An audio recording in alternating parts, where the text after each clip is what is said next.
Hello, everybody. My name is Frankie Breit. Thank you so much for being here. Welcome back to SportsPoint, your weekly sports show here on Pointer Studios, the best show in all existence, if I'd say to myself. A lot of news to talk about here in the sports world this week, and we also have some big changes in the studio. Joining me on the desk today, Brody Kupsky, as always, but Keaton Waala's here, our tech producer. Liam, unfortunately, can't be here. He's a little ill. Avoided strep throat, thank goodness. But nonetheless, Keaton Waala's here. How you doing today, man? I'm doing good. I'm doing really good. So you're obviously in the fishbowl, usually switching things around, calling the shots. But now you're on the desk. Brody, are you ready to get into the show with Keaton and not Liam by your side? It's something new. I don't have to look up at Liam anymore. I can look straight into Keaton's eyes. So it's different. It's definitely different. Aminee Hoff is in the fishbowl on tech today, so thank you so much to her. But let's jump right into the show, guys, with our first segment, Crowning Champions. Made an appearance last week, and we crowned champions is what we did. We crowned a World Series winner. We crowned the NASCAR Cup Series winner. But this week, I'd like to take a look at our champions, just highlighting sports players around the sports world. I'm going to go first. C.J. Stroud, you guys, rookie quarterback for the Texans within the National Football League. This guy was drafted number 2 by the Houston Texans. A lot of talk said he's going to drop in the draft or go number 1. Bryce Young obviously went number 1 overall, but this guy is balling out for a rookie quarterback. I think, to me, he's jumped into the MVP radar. He's on my radar personally. He's in contention for the MVP award. As a rookie quarterback, that's huge. 2,626 yards, 15 touchdowns to just 2 interceptions. That's Aaron Rodgers-type numbers with those picks. He's playing lights out. He just outplayed, Joe Burrow for the Bengals and defeated them in a huge game against a red-hot Bengals team. He's playing better than all the rookie quarterbacks by a mile. He's playing better than vets in this league by a mile. He's going to be my champion this week. Keaton Waala, not Liam. What do you got? So I have Brooke Lopez. This is more so a shout just because I don't know the next time I'm going to be on the show. And so it's just like I gotta chuck the name out. We're happy you're here. I gotta give him the praise that I think he deserves. But just for sake of the show, the Knicks game, he had 8 blocks, which is crazy. 8 blocks in a game is pretty nuts. And it's early in the season, so some of his stats aren't aligning to what he was doing the previous season, but again, that's fine. High hopes of Defensive Player of the Year after the robbery that happened. Again, I just wanted to shout him out because I don't know I'm going to be able to do this again. Feels like a robbery from Brooke Lopez last year, and then Drew Holiday going over to the Celtics, and all of a sudden he's getting all this defensive praise. That's just how the media works. Drew Holiday was your favorite Bucks player, right? Yeah. I'm so sorry. Yeah, Besides Brooke Lopez. Yes. Yeah. They're like neck and neck. I couldn't decide. Brody, you can't choose. Who's your champion this week? So I picked George Kittle because he's on my fantasy team and he went off even though he was on my bench, sadly, because I didn't think he was going to do much after the last 3 weeks or so. But this week, 3 receptions, 116 yards and a tutty. And like I said, after struggling for 3 straight weeks, George Kittle and the San Francisco 49ers made a statement against the Jags and turned their season around, or looked to turn the season around after a 34-3 W. So shout out the 49ers. They actually look good now, somehow, after looking terrible the last 3 weeks and then having a bye week to think about it. So maybe they turn their season around, make a run for the playoffs, and maybe dethrone the Eagles. Who knows? They had a really rough couple weeks with Brock Purdy getting concussed and not looking the same. Comes from the bye week, and now is throwing tutties again. George Kittle, like you said, looking like himself yet again. I mean, the yard per catch average on that, 3 receptions, 116 yards, that's Randy Moss type game right there. Except Randy Moss had 3 touchdowns. Randy Moss Thanksgiving. Yeah, exactly. 3 touchdowns, 3 receptions. Good for George Kittle. I hate the 49ers. I'm going to be very proud to say that. They stink. I don't care how good they are. They stink. I know Keaton feels the same about the Cowboys. And the Seahawks? You hate the Seahawks I as well? hate the Seahawks. I agree. We just got a I agree. out here. You don't know when you're going to be back on the show. Just get it all out. Yeah. All your takes. Through us 3, we probably hate every other team, so I think it's fine. I like the Packers. We'll get into that. The 3-Point Try Campus Roundup. You guys, we're all going to take a look at things on campus. We're going to highlight each one. And as usual, I'm going to go with football. Football was a highly, highly, highly disappointing season. Brody, you're used to that, as you and Liam have told me. Oh, what's new? Every week. The Pointers lost to Lacrosse 41-7, but there was something different about this loss. This was senior day, so we had 10 seniors this season graduating and had a nice little ceremony before the game, highlighting each one of them. And they all kind of showed up in different ways. I want to highlight Dakota Caravo, Tyson White, Seth Forbes, all making huge plays in this game. Caravo with a sack, Tyson White with a blocked field goal recovery down the sideline for a huge return. Seth Forbes just running the ball really great on the ground. So was Reed Smith. Highlight him as well. But what was different about this loss for the Pointers football team was that they actually showed some fight.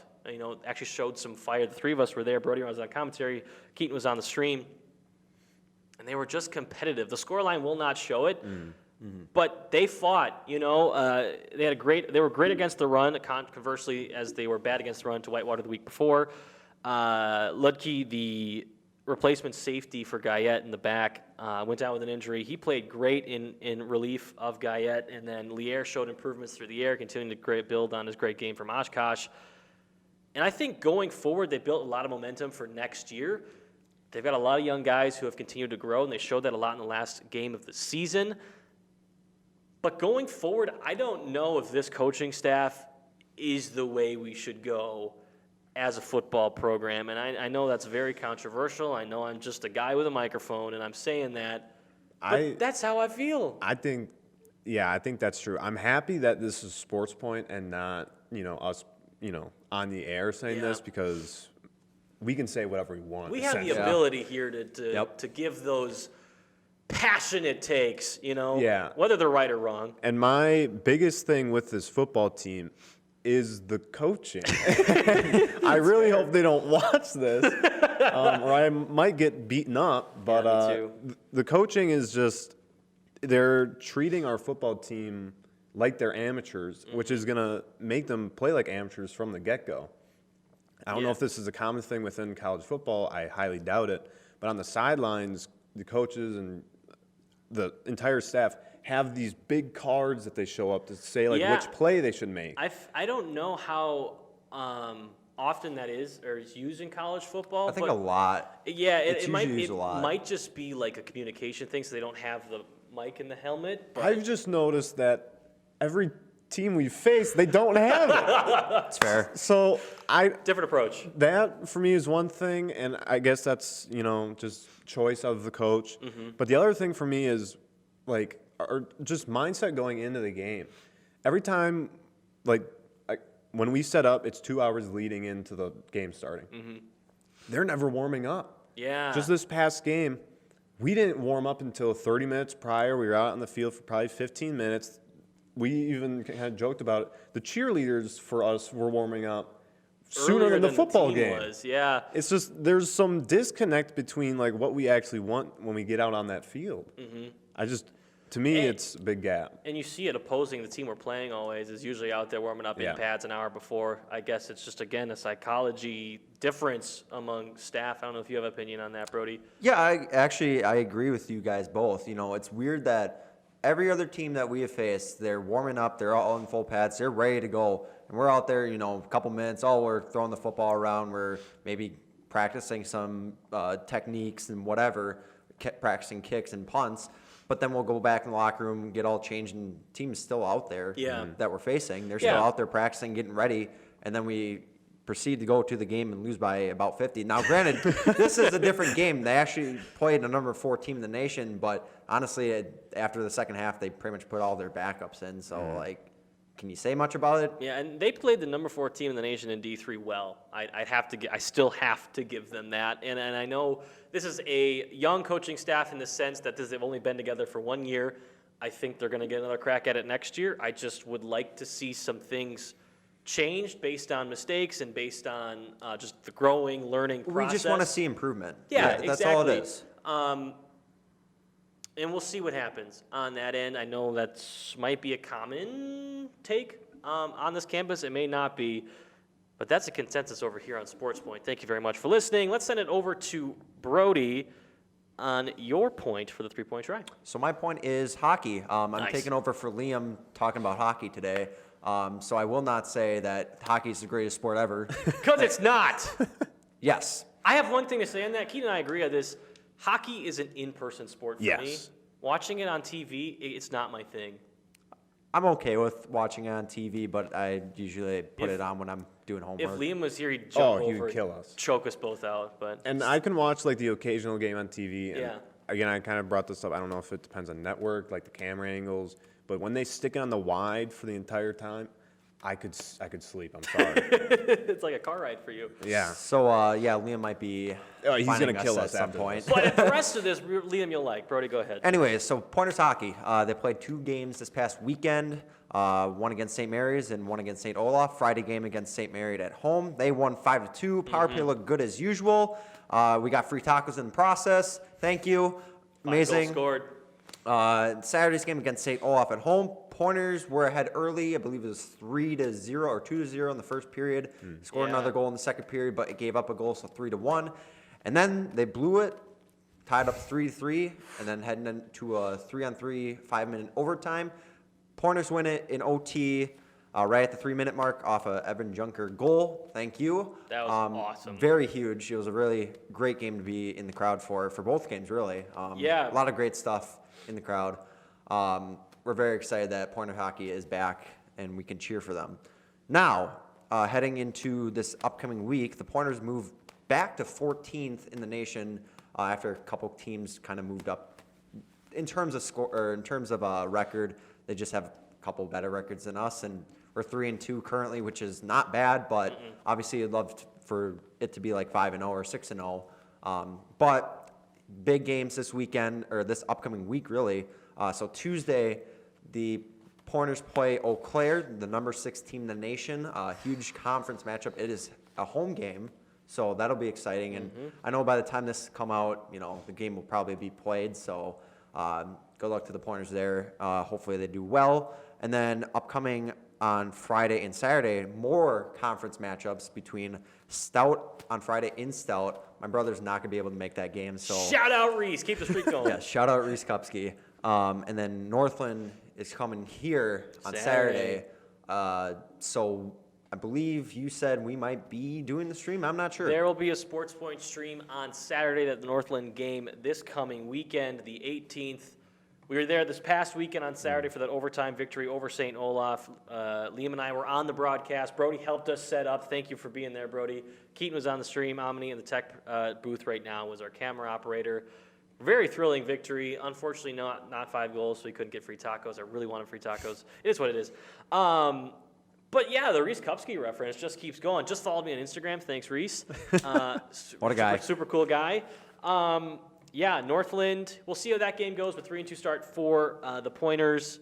And it's just such a vibe change in the KB Willett Arena compared to Gerke Field on football games. Oh my The gosh. student yeah, section easily. is huge, and I mean, it's a good team, and you can root for a good team. And I'm so used to commentating football and going in on Saturday super excited and leaving super sad and depressed. And then on hockey, I was going in with no expectations. I was on color instead of play-by-play, not really knowing much about the sport. Learned it just like that really quickly, had to go on the fly, and I was so pumped, minute to minute, period to period. I would sometimes look up was at so you guys doing commentating up above the benches there, and Yeah. you just look so happy and so excited. It was like, wow, where's this where's this Frankie all day? we were right above the St. Olaf bench, and we shouted them out on commentary because they stunk so bad. Grody underwear, Grody socks, not Brody, Grody. It smelled so bad. Someone's got to get some air freshener on that bench. It's actually such a nice spot to watch the game. Yeah. Because then you can hear them cuss out, like The staff. referees. Oh yeah, it's insane. It's nice. insane how nice It's so of a spot fun. it is. Yeah. Dude, maybe Liam's right. Hockey's awesome. There, now clip that and send that to Send that Liam. one. That's what Liam gets. Yeah. That's the portion. All right. Thank you, Brody, for the hockey update. Keaton, what is your point? So I have basketball. We had our first home game last Saturday versus Lawrence University, and it was the first one of the season, 78-63. Good win. Some highlight players being Malik Abdul Wahid, if I'm pronouncing that correctly. 21 points, 10 rebounds. He's a transfer student Freshman Josiah Butler, 14 points, 3 rebounds, and freshman Seth Myron, 10 points, 3 rebounds. Sweet. Next game on the road against St. Olaf on Wednesday, if this doesn't come out on Wednesday. Yeah, I will. So that's the whole thing. We just don't predict games that come out while this show's being produced and the day it comes out because we don't want to look stupid like it happened already. St. Olaf, Pointers facing off yet again, different sport now here. Yeah. But nice tidbit for the basketball team. If you guys know ESPN reporter for the Packers, Rob Domofsky, his son plays for Lawrence University and was here in Stevens Point this past week for that game. Makes sense. Lawrence University is based in Appleton, not too far from my home. There you go. There you go. Sometimes go past it. Thank you, Keaton Waala, for your point. And there you have it, ladies and gentlemen. That was your 3-point tri-campus roundup. Well, let's talk about the NFL, you guys. Another crazy week where things you don't think are going to happen do happen, and things you thought were going to happen don't happen. It's a week-to-week league. Any team can beat anybody, apparently, this season. Dobbs for the Vikings. Josh Dobbs continues to roll, defeating the Saints. Huge first half for them. The Saints kind of made a comeback, but didn't pull it off. Jameis Winston was obviously starting that game, or came in for an injured Derek Carr. I'm not positive. I think he came in. Couldn't get it done. He had one of the most Jameis Winston throws you'll ever see, throwing across the field to the other side of the end zone for a touchdown to A.T. Perry, rookie. You got to go watch it because no one else is throwing it's actually a good except throw. Jameis Winston. So moving on to the NFC, the 49ers, like you said, are coming off the bye, defeated the Jags 34-3, a huge dominant win, getting back in the win column, looking like the 49ers we know. And Chase Young, second overall pick in 2020, joins the second overall pick of 2019, Nick Bosa, as those two edge rushers for the 49ers. Insane combination. I mean, they both played at Ohio State, too. Yeah, it's insane. It is the most unfair thing I have ever seen in the NFL. Cardinals for the NFC also back in the win column with a huge win over the Falcons as Kyler Murray returned for his first game since tearing his ACL last season. He was back to looking like a kid who just stole something from you, running away. You got to go watch him run. I mean, he looks like he just stole candy from a convenience store. Hilarious, but obviously he's back to being Kyler Murray. Huge to see. Very good for him. We love to see that. On the AFC side, Texans, like we said, with C.J. Stroud defeat the Red Hot Bengals 30-27. Man, that was a shootout. And speaking of shootouts, we're going to AFC-NFC matchup. Lions defeating the Chargers 41-38, which is not a good outcome for the Packers because they play the Lions and Chargers the next two games. Oh, boy. Furthermore, in the AFC, the Browns came back to defeat the Ravens, scoring 16 unanswered points. And I believe they won like 34-31. It was very close. It was a crazy game. Deshaun Watson pulling that one off. And that leads to my question. Is the AFC more competitive than we thought? Because obviously you think of powerhouses like the Chiefs, the Bills, and the Bengals, and everyone else is just kind of fighting for those middle wild card spots. We thought the Jets might be good with Aaron Rodgers. We obviously saw what happened with that team. That team is still up and down. In the AFC North, all four teams are currently in the playoffs. Steelers, Ravens, Browns, and Bengals. It is loaded in the AFC right now. It actually is kind of crazy. And honestly, some of it maybe just, somehow lucking their way in the win, to a win, Steelers. We'll talk about that. But it is very competitive. The Ravens are really good this season. Like you said, the Texans are kind of underrated. The Jaguars are still kind of up there, yet still, still kind of losing to the 49ers like that. So, like, anybody can win, and it might come down to, just clutch plays at the end of the season and might, a team that you wouldn't think might make the playoffs. Mm-hmm. Yeah, I think like what you mentioned, Frankie, is kind of a shakeup of just like some teams you don't think can beat others, but just it pulls out. I think the strength of the remaining schedule for some of these teams is going to be a big factor. But I truly don't know like how it's going to go for the rest of the season. It just seems really random at this point. I know. Yeah. It seems like it could go either way. There's teams in the AFC like the Chargers who have a good roster, but play good teams every week, it feels like, and they're always going 38-41 shootouts week to week to week, and they pull off half of them. And they finish up 4-5 right now. So they're obviously not with a winning record, but the Packers will take a look at them next week. So let's talk about the Packers game. We lost, you guys, 23-19 in a tough battle in Pittsburgh against the Steelers. And everyone was saying all week this is going to be a game that's won in the fourth quarter, and sure enough, it was. but maybe it wasn't. There was a backwards lateral throw that was called an incomplete pass. There was a review, not overturned. I've watched it multiple times. I don't know From how multiple that angles. was. Yeah. It's a joke. This seems week to week the refs are costing the Packers, and the tush pushes last or 2 weeks ago now. What were they looking at? Nobody was offsides. No one was in the neutral zone. They still threw 2 flags on that. And that ball on the backwards lateral that was called incomplete was picked up by Rashawn Gary, recovered by the Packers, would have set them up inside the 10 for a potential touchdown drive with an offense that was humming in the first half. So that could have been the turn of the game, and obviously an extra point was blocked, which would have made the final possession for the Packers 23-20, go for the field goal, just try to tie it up instead of throwing another pick with 3 seconds left.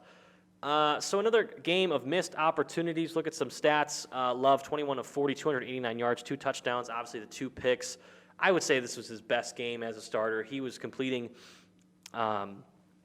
more deep passes than usual, which we'll get into, but the run game looked great with A.J. Dillon. Had his longest career run, 40 yards, huge run, but on the running game, Aaron Jones had a rough game. He wasn't hitting the holes. He dropped a ton of passes and made some bad choices with some cuts, I felt like. Didn't really like what I saw from Aaron Jones in that game. Love the guy still. Defense also looked really bad against the 29th ranked NFL offense. Joe Barry, classic game. Keaton and I were watching the game, and there was a couple sequences of 3rd and 14, 3rd and 18. I'm like, Keaton, you ready for the Joe Barry Classic? Give up all the yardage except one, and they go for it on 1st down, get the 1st down. Or even go get it Sounds about on right. 3rd and super long. It's just what he does. I don't understand his mentality as a defensive coordinator sometimes. We obviously had some injuries. Quay Walker, Jair Alexander not playing, but I thought Corey Ballantyne at the cornerback position played really well in replacement for Jair Alexander. Really love to see that. Valentine, 2 names back there, which is really hard to balance as a commentator. But it's the same questions, on the defensive side. Joe Barry, obviously not the guy. Got to get replaced by next season. The scheme wasn't there, and some of the situational calls still terrible. I don't want to get too far into it because the offense is what I want to focus on. They're really growing as a young group. So let's get to our players of the game. My guy's got to be Jordan Love. Like I said, has shown continued growth for the past 2 weeks. He had 2 picks, which were not completely his fault. Targeting Christian Watson, he has thrown 5 interceptions, which were not perfect throws, but Christian Watson has to get up and help him out on those contested catches. And that's gotten kind of really bad. Watson's family is now on Twitter calling out Jordan Love and calling out the Packers fan base, and they're really getting involved as a family, which is some drama I don't want to see happen. But like I said, Jordan Love finally found his deep ball. He was like 10 of 41 before this week, 5 of 8 now on passes over 20 yards. He was looking lights out in the first half and in the second half, still finding guys. I mean, he was falling away on a pass at Jaden Reed on the final drive to his left and completed that one downfield. Don't know how he made it happen, but it was super cool. Keaton, what do you got? I have Luke Musgrave, 2 receptions, 64 yards. He's coming into his own as a tight end, and he'll be a good tight end in a few years. And I really think highlighting his down-the-middle ability, something that we can just open up instead of just shooting on the sides. I believe that was in the 3rd quarter for 36 yards. That was a that big crazy play. one. They talked about that in the draft too. Luke Musgrave is that kind of seam buster. He can spread the middle of the field. Had a corner route too on the sideline, so he looked good doing both. So that's a great point. But they haven't had a guy like that up the middle in a long time, and they've been trying to get it going this season. They finally did. So I like that. Player of the game for you, Brody. Jaden Reed, 5 receptions, 84 yards and a touchdown. He's looking better as the weeks go on. Definitely a guy that can really break out at some point. A guy you can kind of build on as the future goes on, especially with that young wide receiver core. So definitely look out Jaden Reed. And that's been a question too, that Watson has kind of looked like the wide receiver 4 of this team. It looks like Romeo Doubs, Jaden Reed, Dontavian Wicks, a 6th-round pick, are kind of your leaders in that room. Christian Watson, Love are not on the same page, can't get that connection going. I know they're still going to keep trying because Watson has that downfield ability, so we'll have to wait and see if we can get it going next week. And speaking of next week, we have the Packers taking on the Chargers at home in Green Bay. Another noon window contest. Chargers are 4-5. They're a great team, but they don't have the dubs to show for it, like we've been saying. Their quarterback right now, Herbert, Justin Herbert is red hot, playing lights out. his best football of the season. I'd say his best football in about a year or two, honestly. And another thing to highlight, the Packers are winning their throwbacks this year, this week, I should say.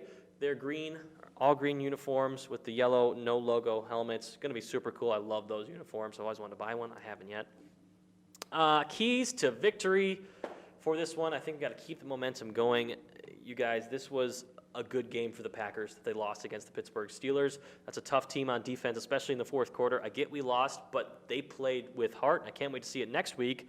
Jones to bounce back. Love has to keep finding his accuracy. Dillon has found his legs. The offense is cooking right now. The receivers have stepped up, and they just got to keep building those connections going forward. Keaton, what's your key to victory? I know this is going to be kind of annoying to say, but stay consistent. I feel like they finally look collected as a whole in some ways. Like there's some things meshing together that just weren't there in like the first couple weeks of playing football. Fix the missed opportunities. Obviously, some of that comes down to the refs, like that backwards lateral pass. But please just don't like have our hopes kind of going. Us like starting to look like they're kind of figuring something out, and then bomb them. Please don't do that. Dude, I feel like that's the epitome of being a Packers fan. It's like, hopes, drop it all. No, I agree. The missed opportunities, like we were saying, it has been an issue, and they were minimized in the Steelers game, but they're still a thing. So finding consistency would be huge for this team. Brody, what's your key to victory? Build on the mistakes given up by the Chargers. They tend to make a lot of mistakes, which costs them a lot of games. Brandon Staley is a hack. I will specifically say that because I've watched the Chargers, and I'm sort of a fan of the Chargers. I've always liked the jerseys. Me too. Brandon Staley is a hack and should not have a job, yet somehow he still has his job. Don't know how, because Justin Herbert bails him out. Yeah. They'll make the mistakes, just capitalize on them. You'll be able to put up enough points. I probably will be at the game this weekend, so go Pack, go. Are you going to be at the game this weekend? I might be at the game. We have to talk about that because there's talks of a Friendsgiving at home. Keaton, you might be in trouble. Aminee in the booth right now is staring daggers. Give me a thumbs down. Thumbs down. We got to get the booth cam in there. We'll get it next week. Brody, I'm right there with you. Brandon Staley's a defensive coach, and his defense is terrible. I know. In the late 2010s and early 2020s, I feel like we've seen a lot of defensive coordinators because they're taking head coaching jobs because there was the defensive coordinator, like defense wins championships run, and that has never panned out for a team. Like Brian Dable on the Jets, is he a defensive or offensive coach? I think he was an offensive coach. Okay, but Vic Fangio with the Bears Mike too, McDaniel was the defensive coordinator for San Francisco, and he looks pretty decent down in Miami, but for sure. But like everyone else, it just seems like it's just not working. No, Vic Fangio went to the Broncos. That didn't work out. That was a few years ago now. And then Brandon Staley obviously isn't panning out either. Is Frank Reich a defensive coach for the I can't see Panthers why, now? because he used to be an NFL QB. So that wouldn't make any sense. Shout out Frank Reich in that Bills game a few years ago. Oh my God, that was like 30 years ago now. You guys, let's put a cork in the NFL talks. Go Pack, go! Good luck to the Packers this coming week. Keep building. I know it's not this year. We've made that clear, but just keep growing. We love you guys. Thanks for all the hard work you're putting in. It's time for the NBA update. Brody, we're stripping you of that, right, and giving it to Keaton Waala. Keaton Waala, what do you got for us? Let's go. I would love to be talking about NBA, especially the Bucks right now. Yeah. If this was last season. Yep. There's just kind of a rough start that we've been having. Obviously, the big trade with Holiday and Lillard, mixing some pieces around, trying to figure out how we actually mesh those together. It's going to be, I think, a little rough, but obviously this is just the beginning. 82 games. We got time. We'll figure it out. Back-to-back losses to the Pacers and Magic. Bulls up next. That's tonight at 7. Obviously, this is filmed on Monday, so you'll know that score soon. They may be one. You need to don't say anything. Say nothing, all right? But the last 2 games, Lillard was out. Again, no excuses. They're not good teams. We should not be losing to these people. Pacers are all right, but it's whatever. Giannis with 54-point performance in the loss. He was ejected. It was kind of a weird ejection. It was just a stare down. Absolutely terrible. Nobody knows why it really happened. And the talk is like the referees, again, inserting themselves as the attention and just trying to get an attention call, put their face out there. Yeah. Which it made no sense. He stared at this guy for literally a second and turned away. And then, like, the explanation was, like, he refused to leave. He sat down. You ejected him before he Yeah. sat down. Yeah, he sat down because you ejected him. Shout out to the fan who got that video. Did you That was see awesome. on the side? Oh, my gosh. That was the best. The I mean, video and the selfie, those are yes, both great. yes. And just Giannis being a joke out there. Not joke in a bad way, but, like, that was really fun. Oh, I like it was that. the perfect way to say something without doing any without more damage. Yeah. But I also want to know that Adrian Griffin was actually ejected in the third quarter of the Pacers game for being just a bit too vocal. But I respect it. I did too. That's a power play Yeah. to me. I don't see Coach Bud getting ejected. So. No. It's that's just more bonding with the players and knowing that you have each other's back. So I love it. Yeah. But otherwise, I wanted to highlight the in-season tournament because this is a new thing this season. So I don't even know, Frankie, if you know what the I have in-season no tournament idea what is. this is. I'm ready to hear it. So just a quick overview of it. It is a new thing for this season, just implemented. It only lasts from now until December 9th, which is when the championship is. It's played across just the normal games that count for their standings. So essentially, they just picked out random games that allow them to play this almost tournament-style bracket. And it's 6 groups, kind of based on last year's standing and some other things put into the mix, kind of random. East-West, ABC grouping. Again, based on regular season games that count towards the tournament and obviously the championship at the end of the year. We are 1-0 in our division. Nice. It's just, I think, a thing for us as the NBA to get more views, especially in the earlier parts of the season, given it's 82 games. And, you don't want to steer towards MLB where it's a lot of games and some of them you just don't want to watch because maybe it doesn't matter. And also is a thing for a team to not sit out certain games just to get extra rest. So it's just for cash cup, just cash prize, nothing for the actual end of the season. But it's interesting. For sure. It's kind of cool. And you mentioned it for the MLB. That would be super cool to see in baseball because they have really struggled with viewership going up and down the last couple of years. And they try to do things to mitigate that with the pitch clock and banning the shift and things like that. So great addition to the NBA. I'd love to see it in the MLB as well. Yeah, but I know the Bucks are not looking the same this year so far. We'll figure it out. I hope you're Plenty right. of season left. I trust Yes. you. NHL update time. Liam's not here. Moment of silence for Liam. There's one thing I know he would love to say today, but he can't because he's not here. And Brody, you're going to get to say it today, and he's going to cry when he hears it. Brody, what do you got for the NHL? So, I'll start by saying hockey's the best sport because I'm Liam. New York Rangers are 11-2-1. Pretty solid start for them. They currently lead the Metropolitan Division in the Eastern Conference for hockey. So good for them. They're looking pretty solid after kind of terrible in the playoffs last season. San Jose actually got a few wins. What? They won against the Philadelphia Flyers and, the Edmonton Oilers. That's crazy. Okay. Huh. Liam said pick a favorite team, and I just went with Edmonton. I didn't know they were this bad. They just fired their head coach and hired somebody new. I don't even remember his name. Anybody even know? No. I forget That's now. how I don't irrelevant Edmonton is right now. But they still should have just- the best 2 players in the league. Do they really? Yeah, dude. Connor McDavid's like easily the best player in the league, and everybody talks about him like it's like he's like So the I made a next good pick. best thing. No, Edmonton you should swap. they're gonna turn things around and win the division. I don't know. Turn things around. sure thing, Oh, buddy. gosh. Sure thing, buddy. Keep going, Brody. Whatever.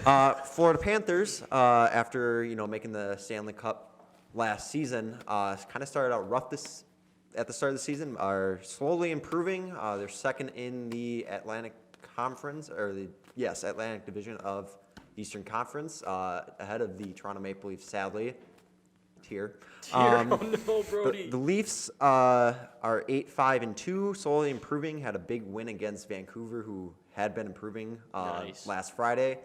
So they're looking better.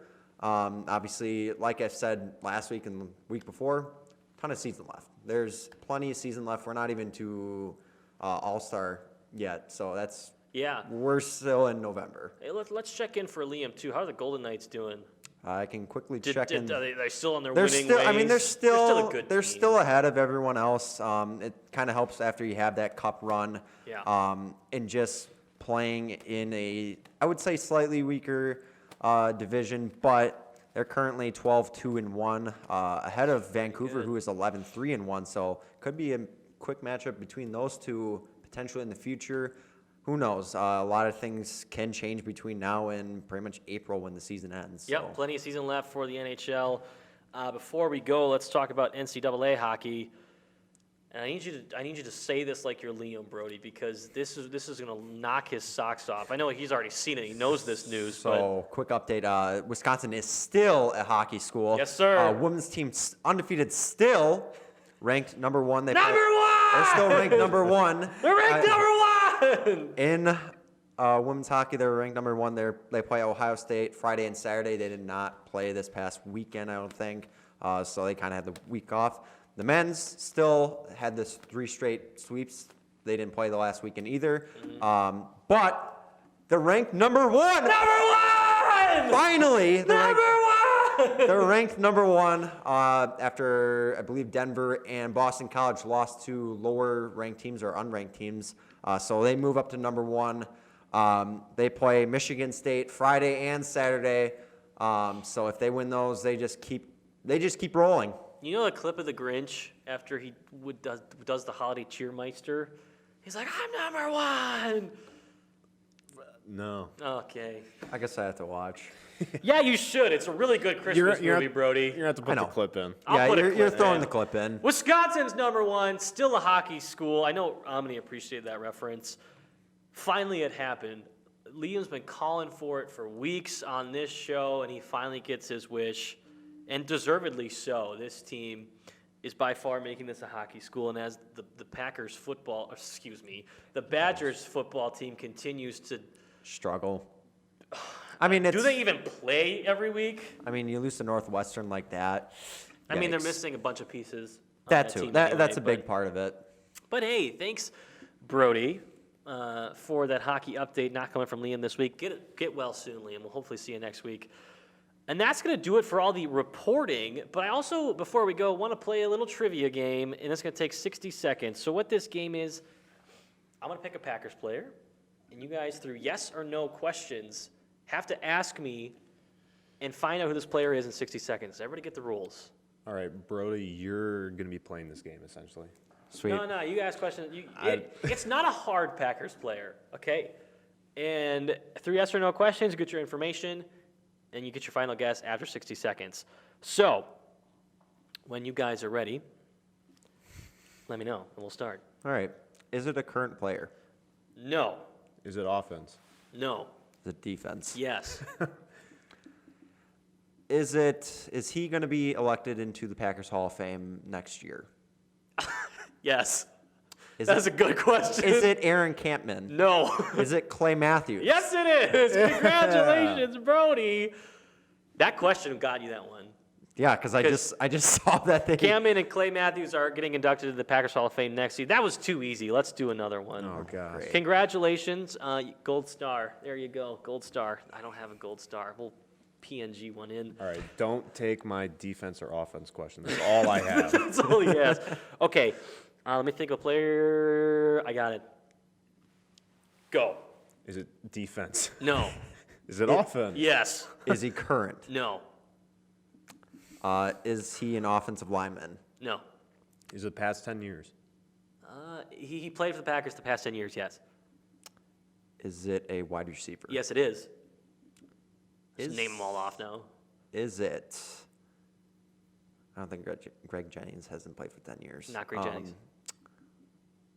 30 seconds. Is it? Fire them off, guys. Fire them off. Geronimo Allison? No. I just said within the past 10 years. Yes. So is it Devontae Adams? No. Is it? God, I gotta think about this now. You can do this. You can do this. Uh, There's two big ones you're forgetting. Is it James Jones? There it is, right at the buzzer. Oh, my gosh. 5 seconds to go. You almost sold that. I almost You did. could have asked, like, what number was he with this, whatever. ask what number. No, I'm Yeah. capping. You're right. You didn't even guess, like, Jordy Nelson or Randall Cobb. You know, I love Jordan Nelson. He's a farmer And now. He inducted in the Hall of Fame this year. Good. He deserves it. Do you want to do? I had no bucks enough. Let's do another Packers player. Let's try to make this harder. Okay, this is level 3. Can we make this the last one, please? Yeah, we can do the last Okay, one. Last baby. one. Oh, okay, there's no way you guys get that one.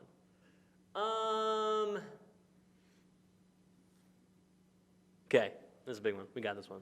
Ready, go. Is it offense? No. Is it defense? Yes, it is defense. Is he current? No. Past 10 years? Yes. Wait. No. Not for the Packers. He retired in 2015. It's okay, so not Julius Peppers. No. You can narrow Is it down. he You can go position group. You can go a- anything. Linebacker. No. Safety. No. Defensive line. No. Cornerback. Yes. You said he did play for the Packers. Yes, he did play for the Packers. That's why we're playing this game. Okay. Silly me. Charles Woodson. It is Charles Woodson. Brody's 3 for 3. 3 gold stars for Brody. Put him on the screen. Yes, sir. You know what would be really funny if we had like the. Never mind, it's a Fortnite reference. I gotta go home. Okay. Any other games you guys want to play before we go? We got plenty of time. Guess the Brewer. Guess the Brewer. You gotta do this. Okay. Make it easy though. Should be. Okay, here. You ready? Yes. Okay. Is he current? No. Is he past 10 years? Very close. Is it Ryan Braun? No. That's all I He got. played with Ryan Braun. Is it Jonathan Lucroy? Is it James? No. Oh my God! Is it the Wait, guy you said it right wasn't here? past 10 years? It was very. I guess. Yes, it's not past 10 years. Prince Fielder? That's what I was going to say. Nope. That's all I got. That's all I had. That's literally all I got. I got Jonathan Lucroy, Prince Fielder, and Ryan Braun. 10 seconds. There's 30 seconds, you liar. The clock's right here. I don't have the clock on me. I cheated. 5 seconds. Can I have a hint? What do you play? Center? Second base. Second base? What does it start with? A B. Bill. Bill? Bill Gates. No. Bill Donahue. No. What's the last name start with? H. Bill Heisman. Heisman. No. Heilicker. Harder, no. Hardle? Bill Harder. Bill Harold. Bill Hader. Bill No. Hader. Bill, we're out of time. Okay. Bill Hall. Bill Hall! That was the easiest name. If I knew anything, that probably would have been it. He hit a walk-off home run on Mother's Day, and he's pretty much known for that. He was kind of underrated, I feel way. like, but Well, Keaton, that's what we got to do. We got to work on that for next time. Work Yeah. on our Brewers history, our players. I'll start studying. You want to do one for the Bucks? No. Okay, all right. All I'll cook one for next time. right, we'll don't cook worry. one for next time. When Keaton's on the show, thank you so much to Keaton Waala for being here. Thank in you for replacement having me. for Liam. Thank you. Did a great job. Brody fake Liam today. Great job on that end. Also, thank you to Aminee Hoff in the booth. We got Anthony in there as well, helping us with the setup today. Thank you, Anthony. Aminee, you're doing great on the tech side of things. But that'll do it here from SportsPoint. Stay tuned this coming weekend. SportsPoint will be bringing you the Northland Pointers hockey game coming on Saturday the 18th on the Pointy Studios YouTube channel. Stay tuned for that stream going live at 7 p.m. November 18th. From all of us at SportsPoint, thank you so much for being here. Thanks for joining us on another great episode. We will see you all next week.